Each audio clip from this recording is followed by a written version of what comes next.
Hi guys, চলে এসছে একটা মিনি ব্লগ নিয়ে। দেখতে পাচ্ছ আগের দিন যে লুচি করেছি, আগের দিন রাত্রেবেলা লুচি করেছিলাম আর সুজির হালুয়া আর তোমার তরকারি ছিল, ডিমের তরকারিটা ওইটা।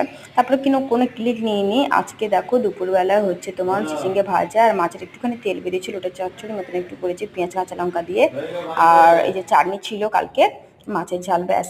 আজকে একটু করব তালের ফুরুলি আর হচ্ছে তোমার পাপড়ি পিঠে করব।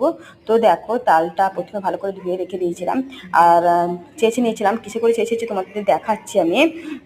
ওটা সেই দিয়ে ঝুড়ি দিয়ে চেঁচে নিয়েছিলাম, তো সেটা আমি স্কিপ করে গেছি।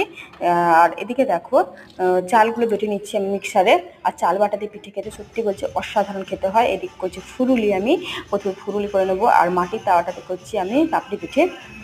এই পাপড়ি পিঠেটা খেতে না সত্যি ভালো লাগে, নারকেল দিয়ে অল্প চিনি দিয়ে আর শুধু চাল গুঁড়ি দিয়ে করলে ভালো হয়। আমি তো চাল গুঁড়ির থেকে আমি চাল বাটা করে নিয়েছিলাম মিক্সারে, আর তালের তো আরও সুন্দর খেতে হয়েছিল। তো চলো বন্ধু।